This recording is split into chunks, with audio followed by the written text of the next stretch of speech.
अभाज्य गुणनखंड द्वारा महत्तम समापवर्तक। आओ देखें, अभाज्य गुणनखंड विधि से महत्तम समापवर्तक कैसे ज्ञात करते हैं।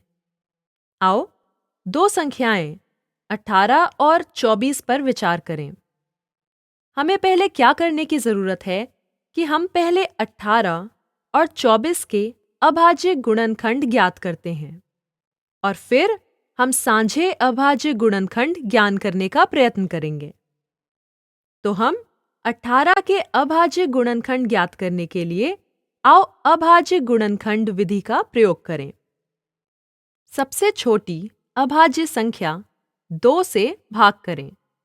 उत्तर आएगा 9। 9 2 से विभाज्य नहीं है।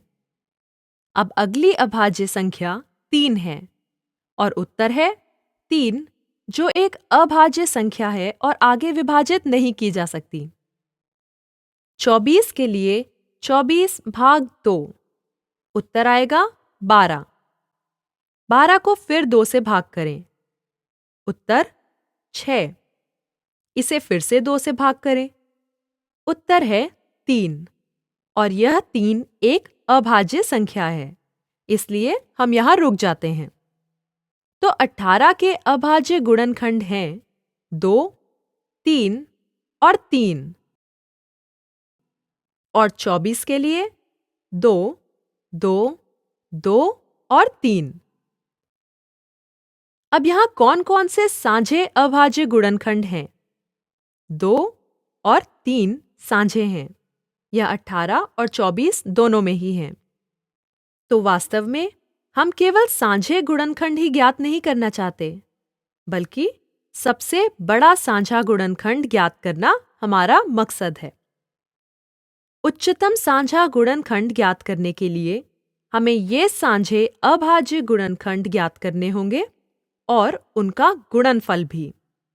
इसलिए इन साझे अभाज्य गुणनखंडों का गुणनफल यानी 2 गुणा 3 बराबर है 6 के।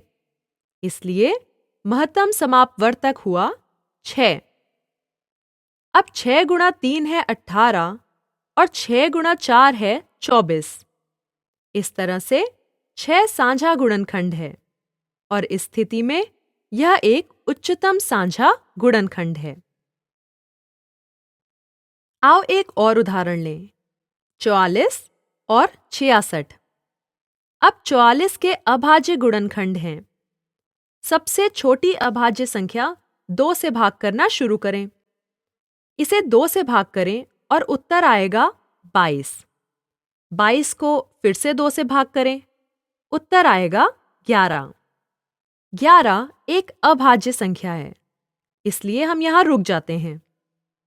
अब 66 के मामले में 2 से भाग करने पर उत्तर मिलता है 33। 33 2 से विभाज्य नहीं है, इसलिए इसे 3 से विभाजित करें। उत्तर है 11। 11 एक अभाज्य संख्या है, इसलिए हम यहाँ रुक जाते हैं। 44 के अभाज्य गुणनखंड हैं 2, 2 और 11 और 66 के गुणनखंड हैं 2, 3 और 11। तो हम क्या देखते हैं कि साझे गुणनखंड हैं 2 और 11। आओ उच्चतम साझा गुणनखंड ज्ञात करने के लिए इसका गुणनफल ज्ञात करें। अब गुणनफल है 22 और यही 22 महत्तम समापवर्तक है।